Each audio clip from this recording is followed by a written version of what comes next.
started in my screen. All right, hit the button. Okay, I think you guys should be good. All right.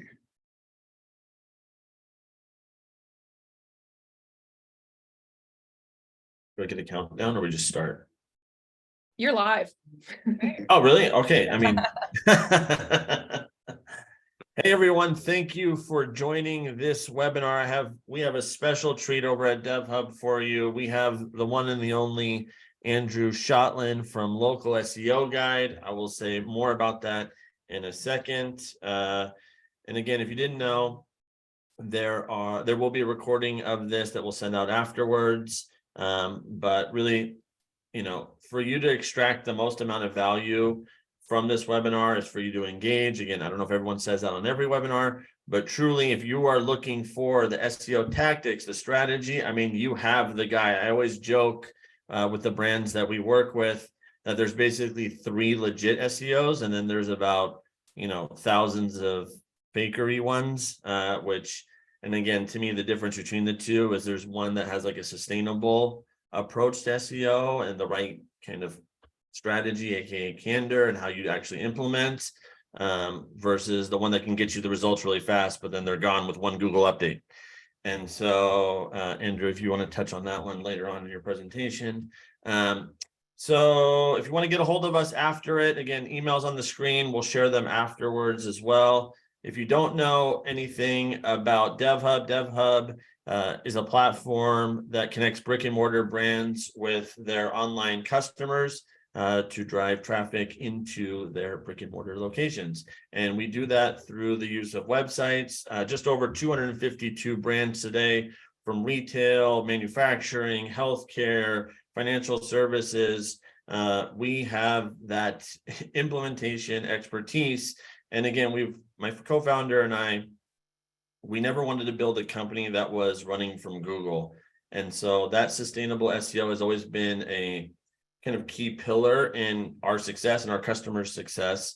Again, it does take time and it's always changing. And so it's good to have the expertise of someone like an Andrew Shotland guiding some of that SEO strategy. Because again, just standing up 100 websites or 20 websites and you're wondering like, where's the traffic?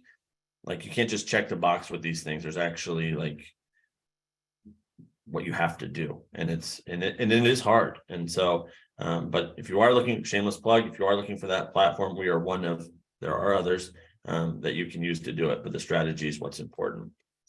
So that whole website experience beyond, the actual, let's say, corporate site and individual local sites, but they can be pages and locator, which is what DevHub powers.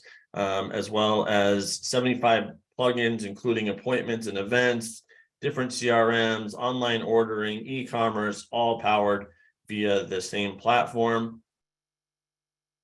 And again, SEO as a pillar. Again, I'm gonna leave a lot of the SEO tactics to Andrew. So without further ado, let's turn it over to Andrew Shotland. Again, ask the questions you want to ask about your particular brand. And if you're shy to do it in this kind of open forum, feel free to email Andrew or myself. And we'll kind of try to keep this interactive. So again, it's fun.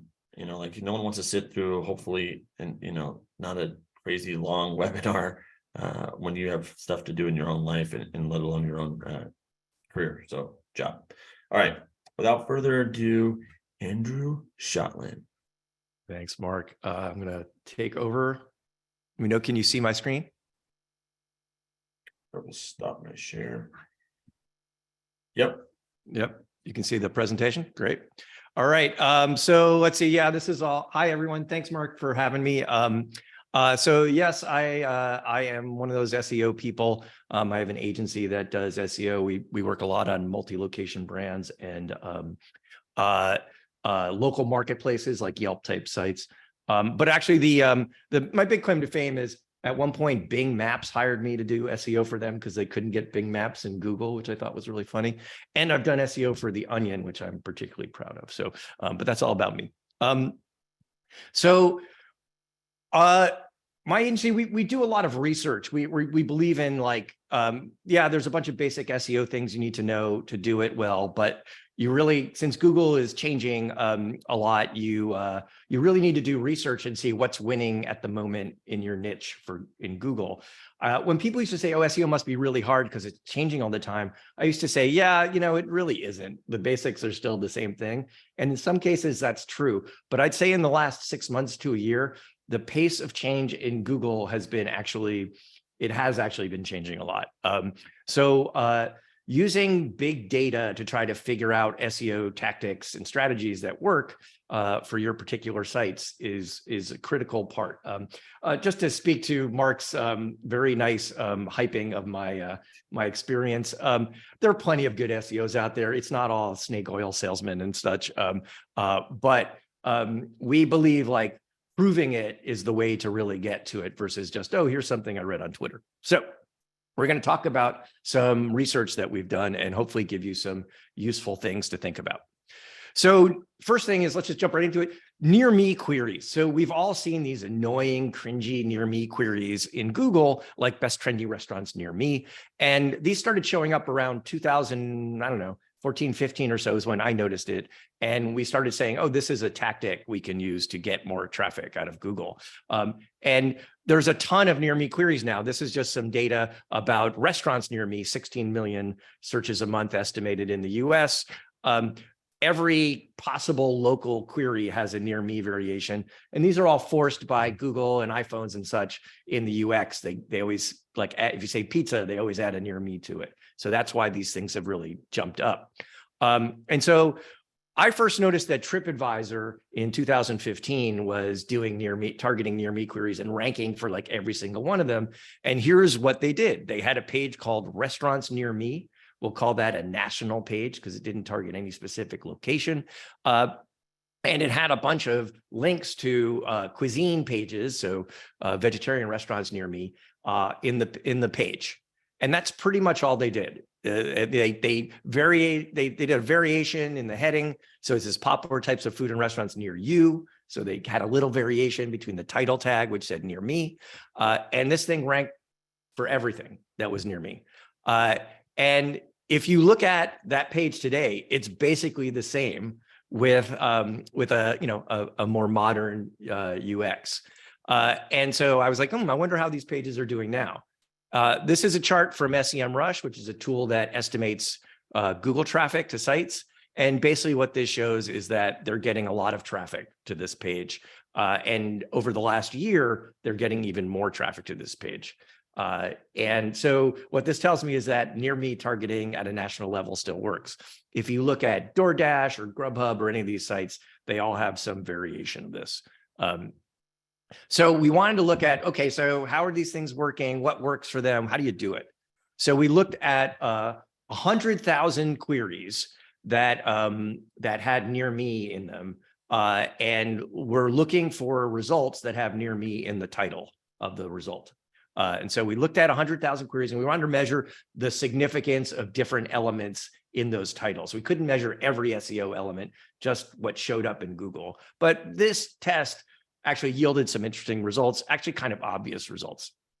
So the way to read this chart is the bluish bars, which are less than 0, equals significance to good ranking. So whatever has a blue bar is quote unquote significant.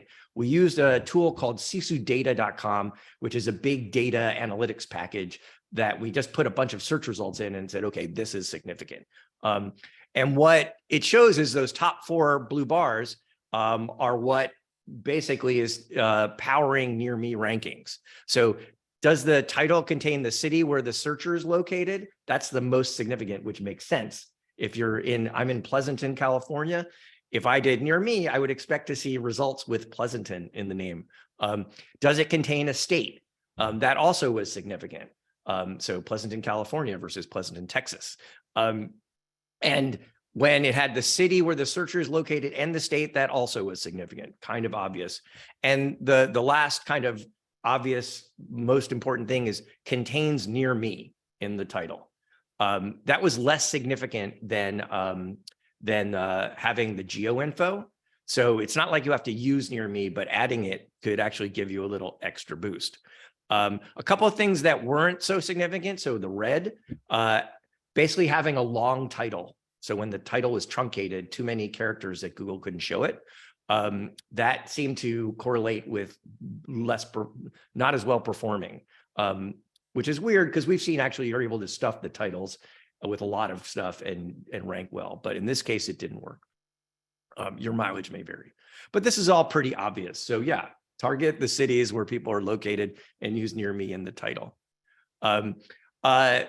One of the interesting things is how proximity to the searcher's location plays into it. So because the proximity to the searcher location is so weighted in near me queries, it appears to play a factor in near queries that aren't in the searcher's city. So as an example, if you search for a restaurant near me, but you're looking in the next town over, like you move the map when you're looking, it'll orient the results to what's closest to you, not necessarily what are the best restaurants, let's say, in that city, which obviously makes sense, right? You're searching near me.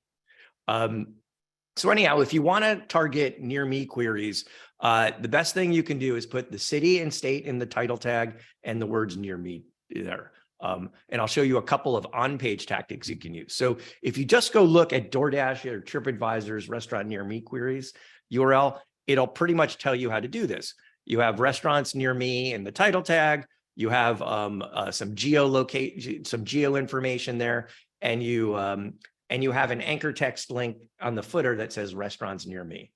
Now you'll notice this doesn't have the city and state in the title tag. If you're TripAdvisor or DoorDash, you can be a lot more aggressive with these pages. You don't need to have a geo-specific one. So if you have a good, what we call domain authority, it can help you rank without using the city and state. Okay, so before I get into any other details, I like to talk about measuring attribution and goals. 9 times out of 10, when we start an engagement with a client, we ask, do you believe the goal setting in your analytics? And 9 times out of 10, the response is, I have no idea what that is. Someone set that up 3 years ago. We don't use it anymore. If you're going to do SEO testing and use SEO as a channel or any marketing as a channel, we encourage you to fix your goals first and make sure you believe them, because or else it's hard to tell if it's working or not. So please fix your goals. All right, so let's go into multi-location websites and search intent. So a lot of you, I assume, are working on multi-location websites. This is a high-level example of what we believe to be the ideal multi-location website structure. You have what we'll call national pages and local pages. A national page would be a national service page. Like, let's say you're a tire retailer, you might have a brakes or tire repair or oil change or something. You might have national content like, when do I need to change my oil or fix my brakes? And you might have a national near me page like DoorDash has. That captures queries that have quote unquote national intent, meaning when I do the search, I don't get local information in Google, I get national information. It's actually international, but national information. On the other side is local intent pages. A local intent page would be a classic state, city, location page architecture. And you might have local service pages and local content. So maybe it's like oil change in Pleasanton, California or something, might be a local service page. And this is designed to capture queries that Google is serving local information for, where it believes the searcher really wants local information, doesn't want national queries. And with any given search, Google is never quite sure whether it's a local or national search unless you're really intent. You really express the intent well. So if you put the city and state in the query, Google, it's a high likelihood Google will give you local results. If you just say pizza, well, I don't know if you're looking for a pizza place near me or you want to know how to make pizza or the definition of pizza or a picture of pizza, right? So, so anyhow, this is the way you'd set up your website. So Andrew. Yeah. So, obviously, a lot of the brands that we work with, we're not a lot of them don't have like an SEO, let's say even person. So it's a lot more marketing people. Mm-hmm. So let's just say someone heard what you just said. And they said, oh, okay, I want to implement a near me strategy. Mm-hmm. Again, I'm just pretending like questions that we hear or I hear. Sure. So they'd be like, hey, we're implementing near me on the corporate site to capture that national intent, not necessarily on the local pages. Yeah, I don't think I think this is a case where you have to look at your niche. So let's just take pizza. Yeah, fast casual. Yeah. So if you did pizza near me, you would look at what the results are in Google for pizza near me queries. And if you saw a lot of pizza near me in city state URLs, that would be a signal that you should be doing it on your city pages. If you saw, or location pages, if you saw a lot of DoorDashes, meaning a national page, that would be an indication that you would do it, use a national strategy. You can actually kind of do both. The good thing about a near me thing is it's really easy to test. You just update some title tags, which ideally is really simple to do in your system. Anyhow, that's kind of how you'd think about it. And I'm going to actually get into how we look at this stuff and decide which way to go. Got it. Okay. For those of you that all of you, I assume, have store locators on your site. A couple of years ago, we did some research. There are two types of store locators. There's what we call locator plus location pages, meaning you click through state, city, location. And there's search only, meaning enter your zip code or city and we'll find it for you. Search only, we looked at the top 50 retailers in SEMrush, and those that had search only locators ranked for half as many keywords as those that had a clickable way to get to all of your locations. And that makes sense from an SEO point of view, because SEO relies on internal links to pages to help Google understand what's important. So if you have a search only locator on your site, you may want to consider prioritizing updating it to have more of a clickable map to get to all of your locations. We see that work like every time. So a lot of what we do is this kind of research on national versus local intent. As an example, a big national car site came to us last year and said, hey, we want to rank for cars for sale queries in every city. And we think we need to create pages for every city. So cars for sale in city name. And we said, wait a minute, we're not sure that's right. It might be, but we don't know.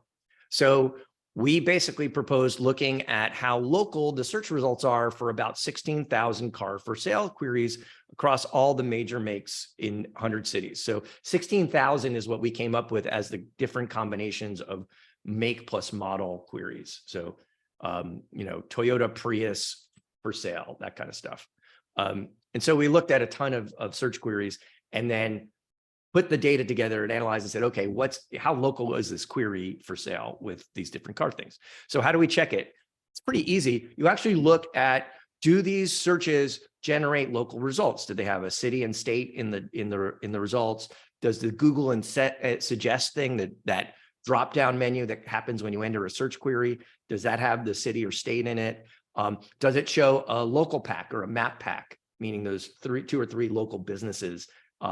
And if any of those things show up, then that's kind of an indicator that Google thinks there's some local intent. And then what percent of the results have a map in them or a city in them? That's kind of like, if it's only one, well, that's not Google is not convinced that's a strong local query. But if there's like half of it or 70%, then that's pretty local query. So we kind of have to look at this data at scale to come up with a strategy for the entire country. So this was kind of interesting for us. So this is, these are the results, courtesy of Traject Data. We use a company called Traject Data to get all our ranking results. If you're looking, and I'm obligated to shill for them right now. If you're looking for some great ranking data, you might want to check out Traject. We like it. The way to look at this is we used 5% as the threshold. If it has less than 5% local content in the results, it's not a local search. And it's a pretty low number, 5%. And what we see is, of all the car makes we looked at, only Honda had any significant local results in the Honda for sale keywords, which is really counterintuitive. You'd think that Honda dealers would show up. But what I think Google has decided is, when you're searching Honda CRV for sale, the first thing you want is like Edmunds or Honda.com. and you're doing quote unquote a national query first before you decide to go look at a dealer. So I think the buyer journey for cars for sale is that you're doing research, not ready to buy when you type a make model for sale. So for the most part, what this said is you don't really have to create a local page for every make model. You need to create a national page. One of the questions that came in said, what's the practical difference between city pages and location pages in the website structure? There's virtually none unless you have multiple locations in a city. And then you need that to separate the locations into specific areas. So if you have 3 McDonald's in a city, you need McDonald's downtown, McDonald's uptown, McDonald's east side, that kind of thing. But if you have only 1 location in a city, we usually recommend if your CMS can handle it, we usually recommend, just make that the city page. You don't need a separate location page. But if you make a separate location page, that's fine too. There's like SEO perfection, and then there's reality, and we tend to like lean closer to reality. Like none of these, no one thing's going to have an amazing impact. You need to do what's efficient and easy.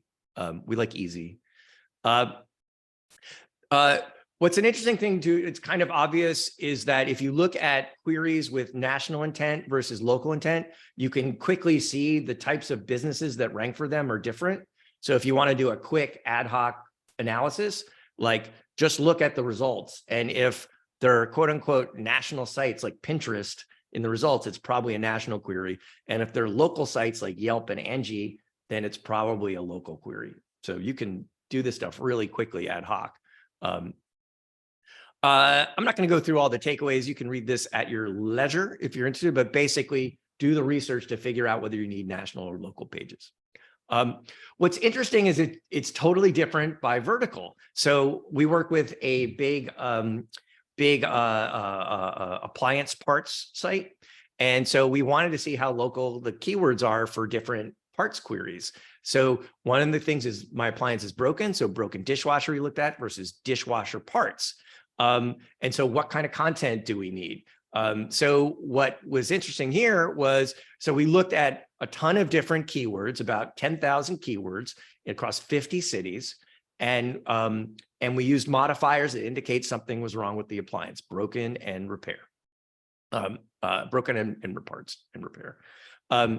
So what we found was we looked at how many results had a map pack. That's what this data is. And what we noticed was that results with searches with repair in them and service in them had a map pack, meaning local. Makes kind of sense. But keywords with parts in them or broken did not. Okay. And so if you're targeting parts or broken, you don't need a local page. Kind of makes sense because it probably indicates DIY, right? I've got a dishwasher. I'm looking for some parts to replace the rack or something.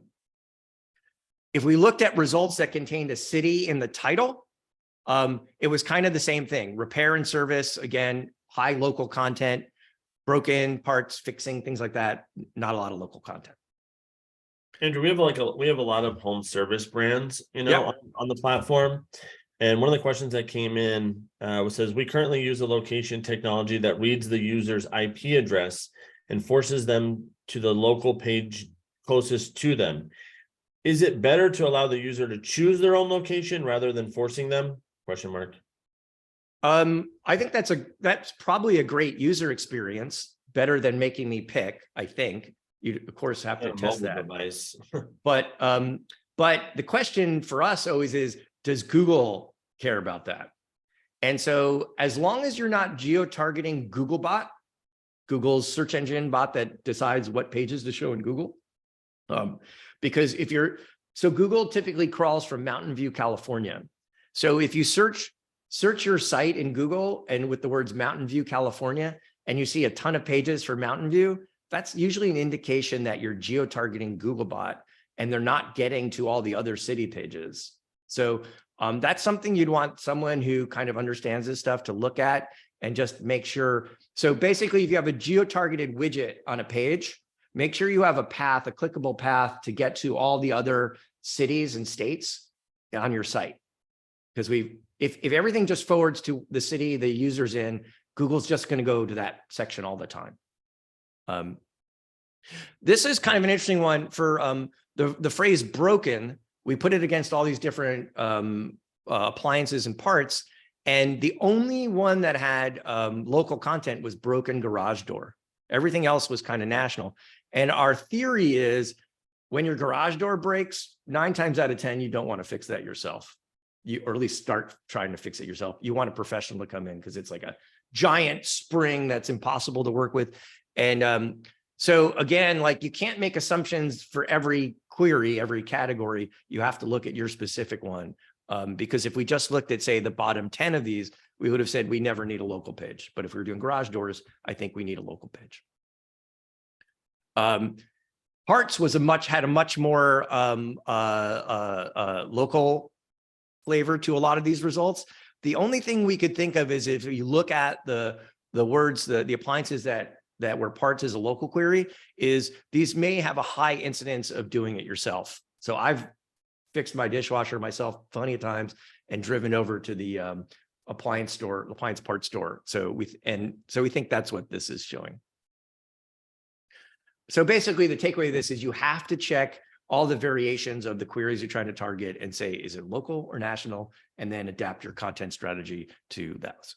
Okay, these next section is going to talk about creating a ton of pages for each location, which is very sexy and tempting because you're like, I want to rank for everything.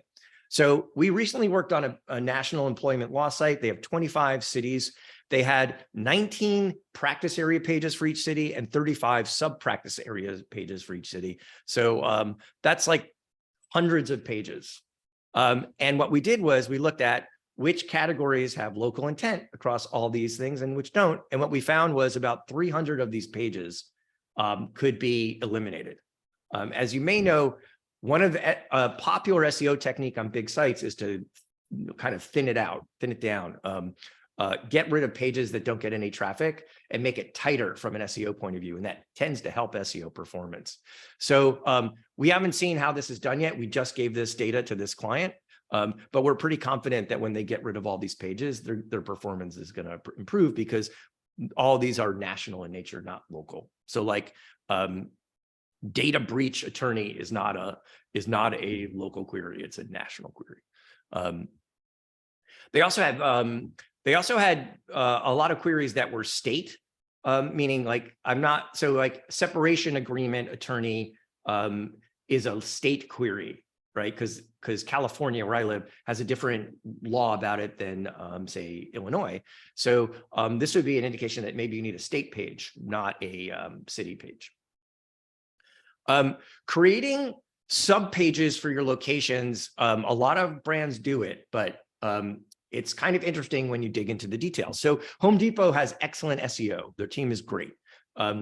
They have on each store usually 3 sub pages: home services, truck rental, and garden center. And they launched these, I don't know, a couple of years ago. And if you look at the traffic estimates, just this rentals page alone, SEMrush estimates they're getting about 50,000 visits a month, which is awesome. But if you take away the branded queries, so queries that contain home or depot, it's only about 8,000 queries. So typically what we see is when you launch these sub pages, they tend to cannibalize your brand queries more than they get net new traffic. So there may be plenty of good SEO reasons to have this page. Like it's better to land on it than a generic location page because I need a truck to rent.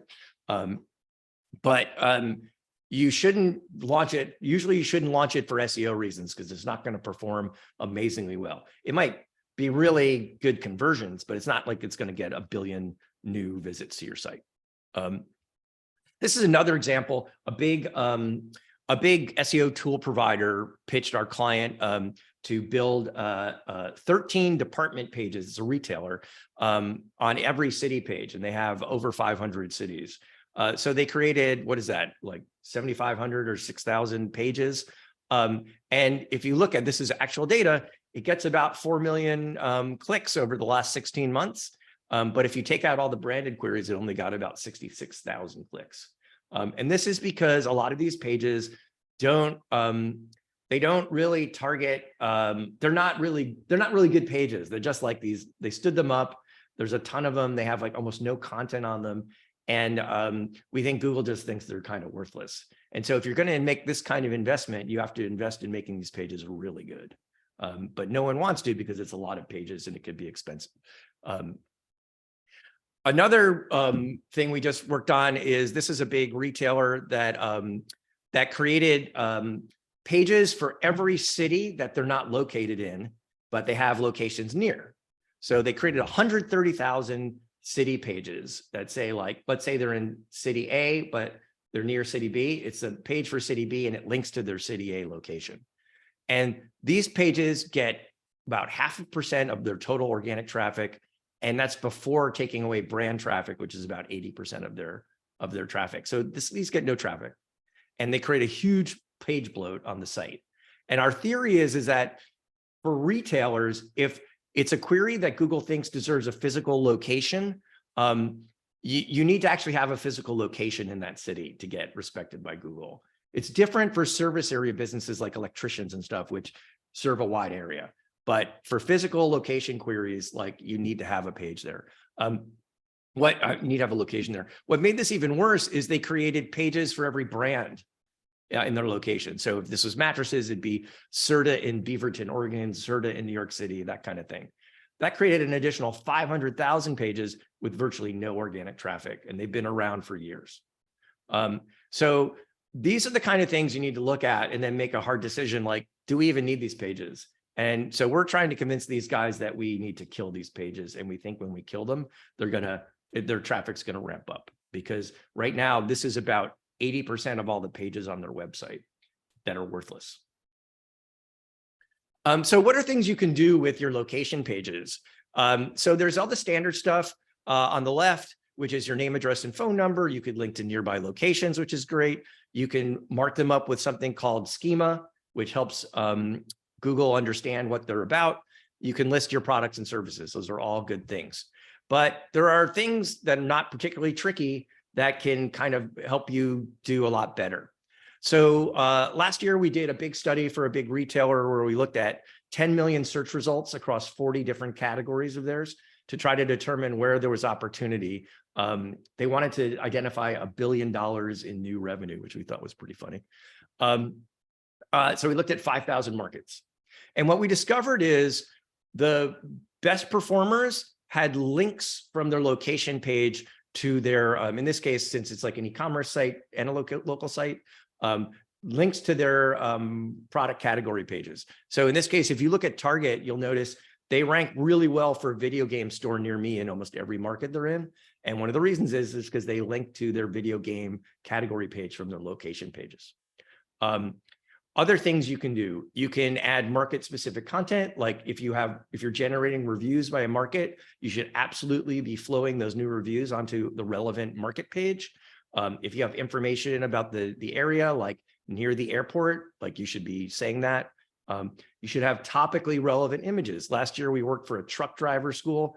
We noticed they were being outranked by competitors that had trucks, pictures of trucks on their location pages. These guys didn't. We're like, hey, can you put some trucks on there? And their rankings improved pretty quickly just by doing that.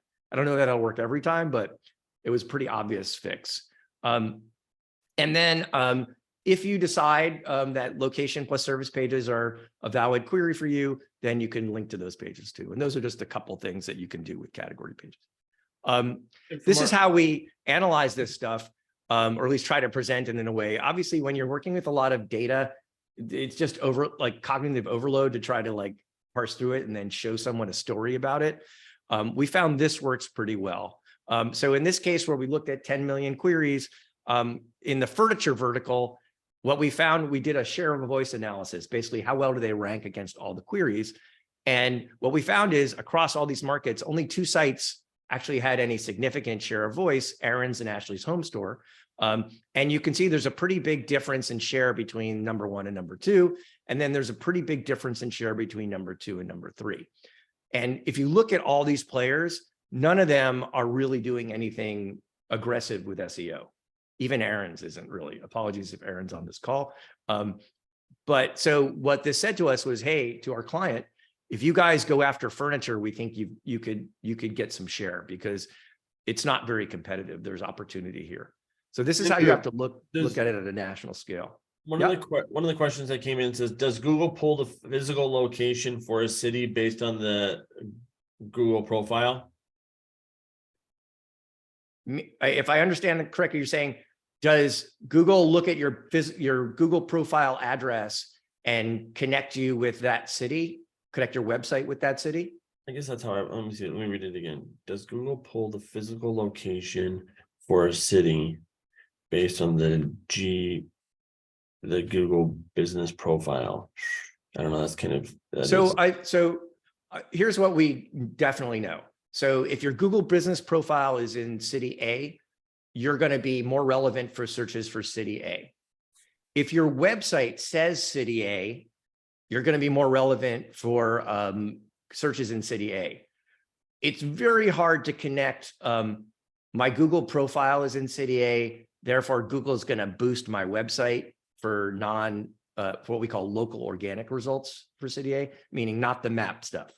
But I'd say it's a safe assumption to make, but we've tried to prove that in all sorts of ways. It's tricky to prove. So in general, yeah, but for service area businesses, it's a big challenge. If you're not in city A, you're going to have a harder time ranking in city A. That's just the way it is. This is just a little trick we figured out that for those of you who have a Google Merchant Center account, you're spending a lot on AdWords. That they give you free data about how different products performed attached to your Google business profile. So in this case, a retailer we work with sells Super Mario Odyssey. And if you look at their location, let's say in Houston, this shows up on their location on their Google business profile. And Google gives you data about how well these perform. Meaning, hey, this one gets the most impressions in Houston. This one gets the most clicks in Houston. You can use this data to put what Google knows a lot more about your customer than you do in some ways. So if Super Mario Odyssey is really cranking in this report, you should put that on your location page for Houston because clearly people in Houston want this info and they might convert at a higher rate. So there's a link to the article that explains how to do this there. I'm not going to go through this. You can read the summaries on your own time. We got one more project, and then I'm going to talk about AI. Basically, trying to look at how to improve your ranking, like within a certain radius, is like a big thing for local search. And so we wanted to figure out an approach to do this, and we created this kind of neighborhood analysis. So basically what we want to do is figure out how do we move the needle like in a 2-mile radius, in a 5-mile radius, et cetera. So historically or recently, actually, grid rank reports like you see on the right here have been a big help because you can kind of see how a business ranks in different areas. But it doesn't really give us a sense of what the geography is. So we came up with a methodology of tying rankings to specific neighborhoods and cities that can help identify strategies for improving local targeting. So we looked at lat-longs for the neighborhoods and nearby cities, and then we created a neighborhood ranking chart, which enabled us to visualize, okay, what city are we going to go after? So what that looks like is this. Doesn't look like much, but this is actually pretty helpful. This is for a storage client of ours. The different shadings represent how well you're performing in a given neighborhood or geo. And so now we can see, oh, like light green is kind of like you're doing okay, and we want to turn it dark green. So maybe we should be going after those areas. Where there's yellow means you're not doing well at all. So maybe like we should ignore that for now. And what you can do is show your salespeople, let's say, or your marketing people, like do most of our customers come from? Because we need to focus on that area. And so this has been a really quick way for us to start to go, okay, where are we going to put our focus in a given geo? And basically what you do is you create content for those neighborhoods, meaning on a location page, you talk about Soho or downtown or something like that. Or you might have to create a whole new page for that, depending on what Google is showing us works. So that's our neighborhood analysis thing. Oh, I forgot I had one more. So we do a lot of work with franchises who have like, hey, we have like every franchisee has a local website and we want to roll them up into a national one because it's a pain to have one local website. And so before we do that, we want to do the analysis and see how well do these sites rank. In this particular case, what we looked at was national keywords and local keywords. And what we found in both cases, the national brand site outranks the local franchisee sites every time, pretty much. And so once we did that analysis, that enabled us to go, okay, you're going to do better if you roll up these local sites into a single, like you're not going to lose traffic because you're already outperforming the local sites. And so this is the kind of analysis you want to do, because if it was flipped, then we'd say, oh, don't roll these up because the local sites are super strong. And this seems to be coming up like all the time now. So a good exercise to do before you pull the trigger on these things. So when you say roll up into the corporate site or national site, what are you actually like? What are you referencing? Like individual? So let's take of the franchisees, or yeah. So let's just take an example. Let's say McDonald's. So let's say there's McDonald's.com and then there's McDonald'sHouston.com, McDonald'sPhiladelphia.com, right? yeah, So those are done.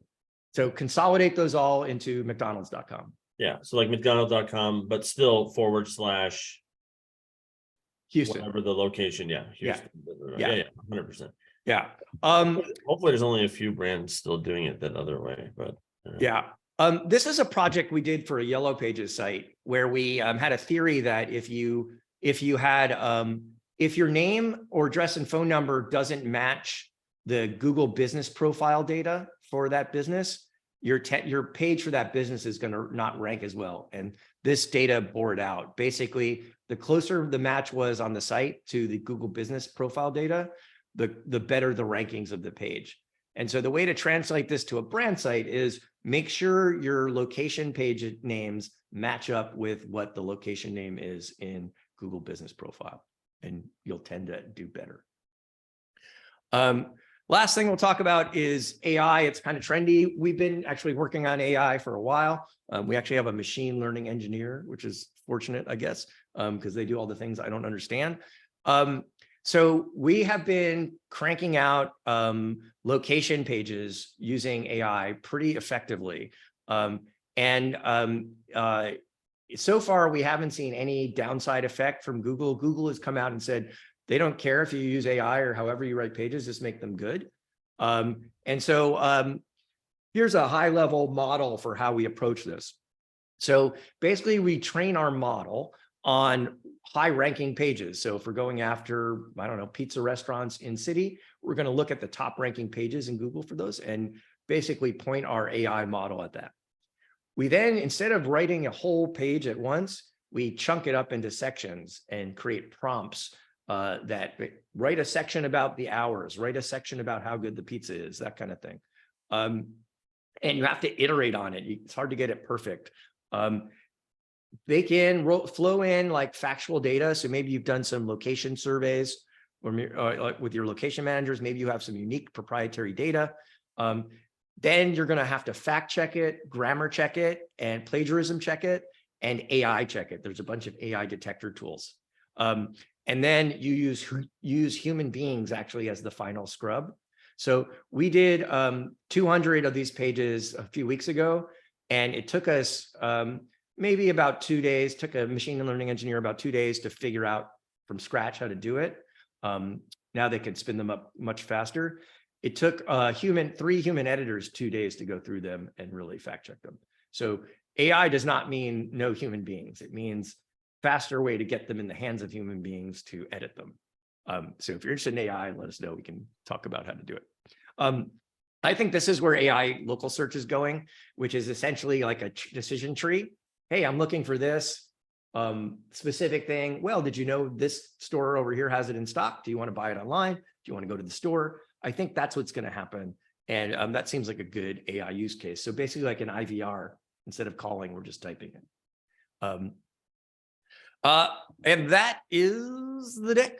Mark, Well, over to you. Andrew, thank you. Actually, some questions came in. I was trying really hard not to interrupt you because I thought everything you were saying was basically spot on and relevant for, I think, the audience. So I'll just start reading them. If you have them, put them in the Q&A. First one coming in, Andrew. If you're searching for a specific brand of shoes on Google near me, does Google prefer showing a store that is labeled specifically a shoe store versus a department store? The answer is I don't know. If you in the shoe store will have a leg up in the map pack because it'll be categorized as a shoe store. So your primary category in your Google business profile is kind of like a pretty strong signal. So let's take a Walmart and Joe's shoe store. All other things being equal, Joe's shoe store should be able to outrank Walmart in the map pack for shoe store queries. But all things aren't equal. Walmart probably has a lot of authority on shoes because a lot of people buy shoes there. A lot of people link to their shoes pages, that kind of thing. In the search results, I would think that Joe's shoe store can do better than Walmart's shoe page because for the local queries. So if Google decides that a shoes query deserves a few local national pages, then Walmart's shoe page or Payless's shoe page or something is going to show up there. But I'd say in general, in the local organic section, the non-map stuff, your local shoe store should be able to beat out a department store. Second question. If you have a national page about a service not mentioned on your local pages, but Google knows you have locations in a particular city, will Google know you have a location there and decide to serve the national page for a service plus city query in the organic SERPs? Boy, I don't know. These are things where it could change every 5 seconds, depending on Google will. So Google should know that you have that service. And like in what's called justifications, that's in the map pack, it'll say this site mentions XYZ. My guess is that's where you'd first see it. But in the local organic page, my suspicion is they would show the national service page, not the local page. Again, this is a thing you'd have to test. I'll give you an example. This just how weird and random Google is. We work with Fandango, the movie ticket company, and they called me up like going crazy one day because when you search Fandango, there were a bunch of links below fandango.com. And one of them said the Battle of Los Angeles, which is a B movie film from like 20 years ago. And they were like, why is this showing up? And I was like, it doesn't show up for me. And I was like, oh, it shows up for you because you guys are located in Los Angeles. And it doesn't, Google's not smart enough to know I want a Los Angeles, California page. It just sees the words Battle of Los Angeles and shows that. So, so Google's pretty smart and dumb at the same time. Not necessarily in the next, another question. Not necessarily in the franchise space, but in general, almost one of the starting questions, I hate to admit it, from people is, again, subdomain versus subdirectory, especially when they're doing kind of that roll up, Right. Is there a definitive answer? There is not. Yeah. A lot of SEOs I respect swear by it. I've tried it once in a while and I've never seen it make a difference. The way we always, whenever it comes up like every month, we always say, one, do what's easiest to maintain over time. That's probably your number one priority because either way can work. There's plenty of subdomains that rank. Two, if you want to immunize yourself against critics down the road, do it as a subfolder because next year there's going to be a new person, like new boss who comes in and said, why didn't you do it this way? Because I can prove I know it's going to work. And so if you want to avoid that conversation, which will inevitably happen, do it in subfolders. But if you asked me, I'd be like, I don't care. Like do whatever way is easiest. Yeah, the sustainable way. again, someone's asking, can you reiterate how you determine local versus national intent in search queries? Sure. So the quick, easy way is do the query and see if any of the following shows up. Does a map pack / local pack show up? Those list of Google business profiles. If they do at the top, that's like a sure indication Google thinks is strong local intent. Do cities and or states show up in the suggested search results that come down from your from the search box? If so, that's a pretty good indication that there's a lot of local queries for this. Do city or states show up in the blue linked results, the titles of the blue linked results? If so, that's a good indication there's some local intent. And then how much of this stuff, what percent of the results have these local indicators? If it's just like a little bit, then it's mostly non-local. But if it's like 90% or all of it, then yeah, it's a strong local. So again, pizza probably will show you a local pack first, and then like a Domino's site and a Papa John's site. And then it might have a Wikipedia page for pizza, right? Because it thinks some people just want to learn about pizza, right?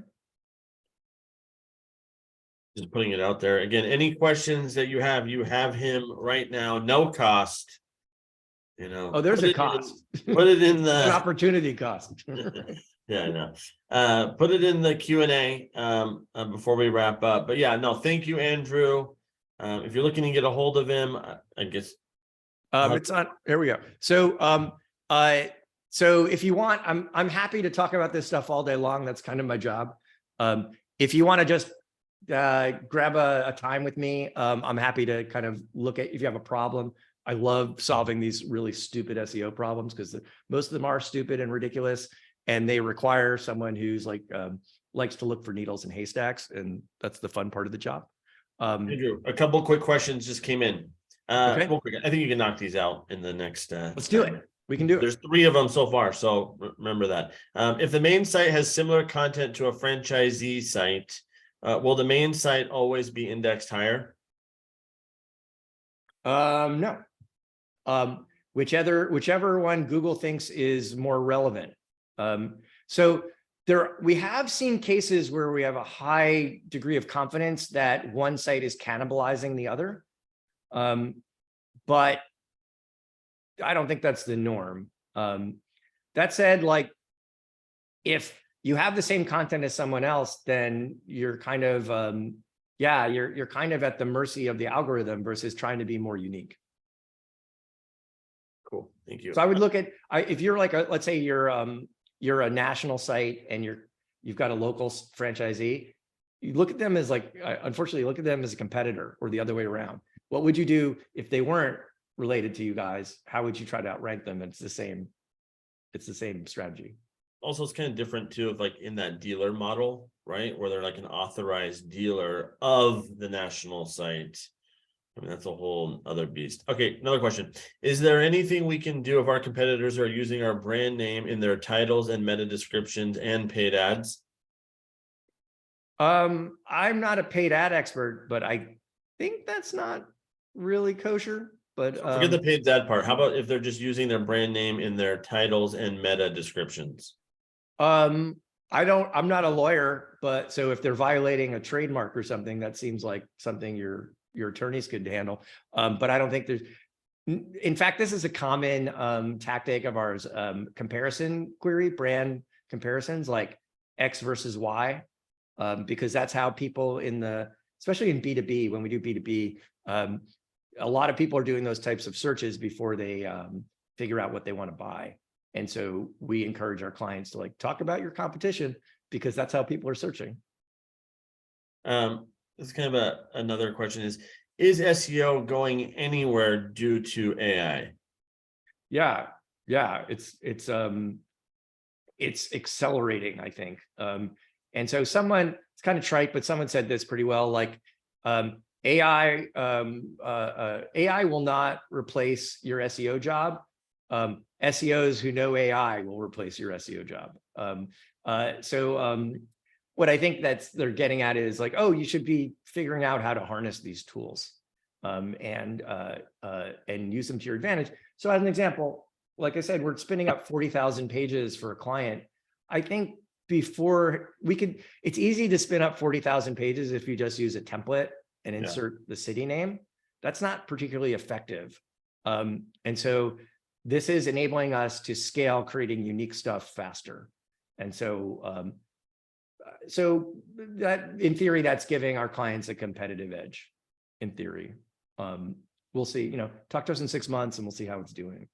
But there's also just a shameless plug. You see up on your screen a new promo for a new tool that we've created called Squirrel AI.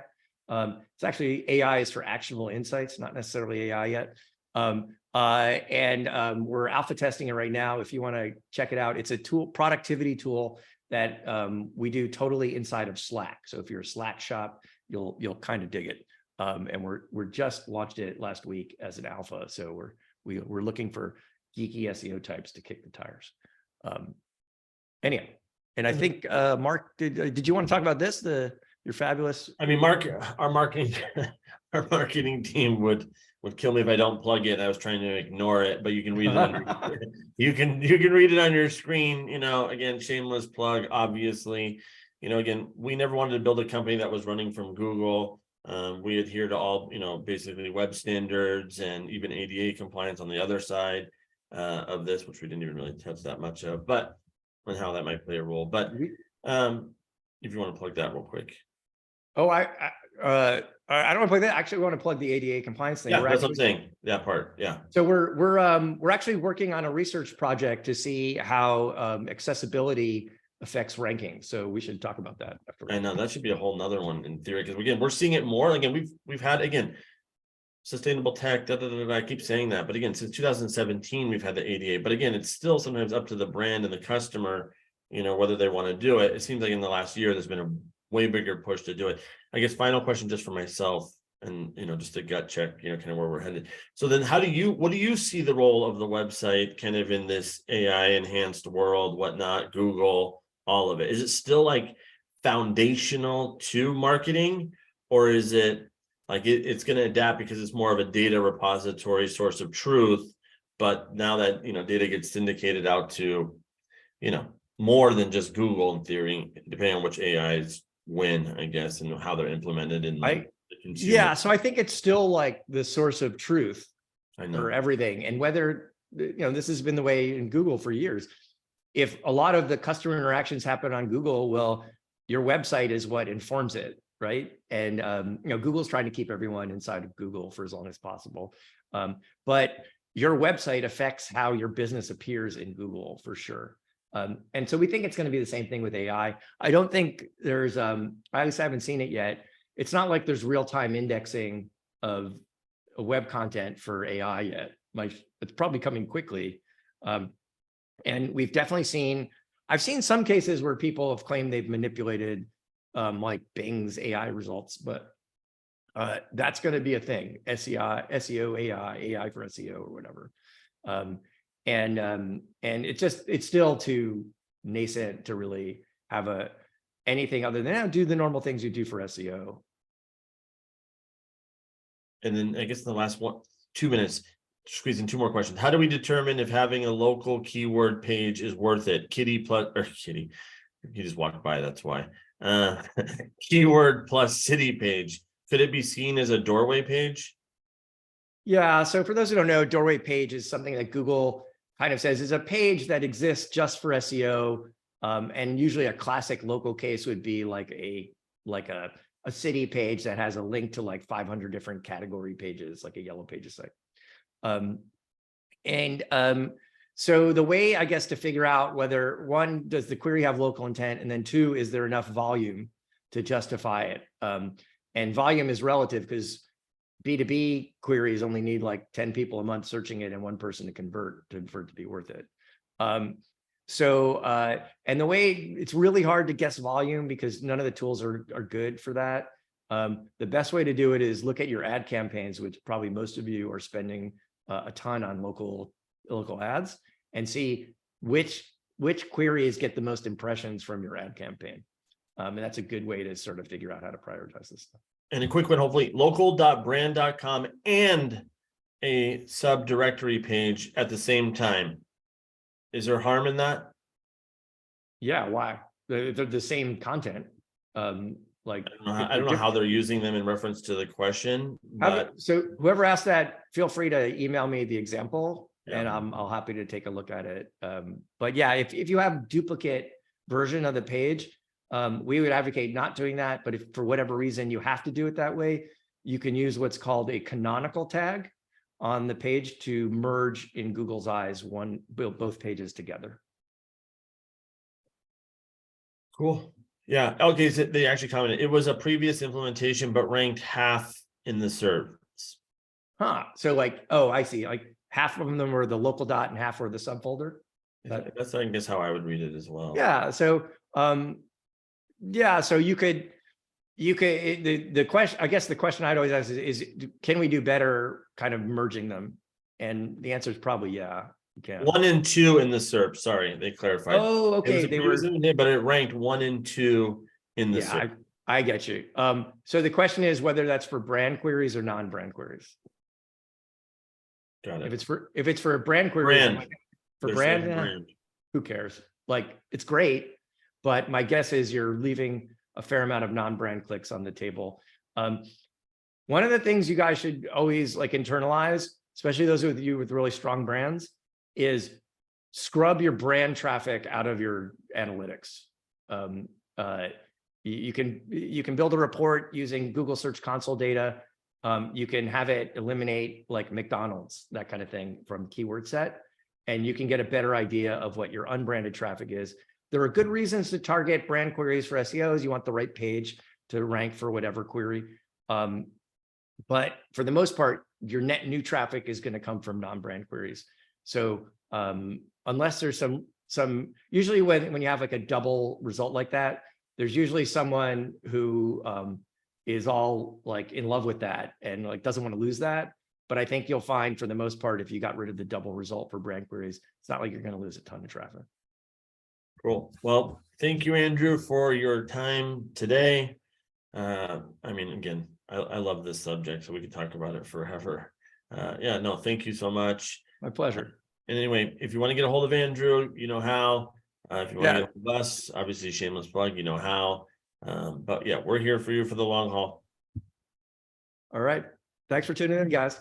Thank you.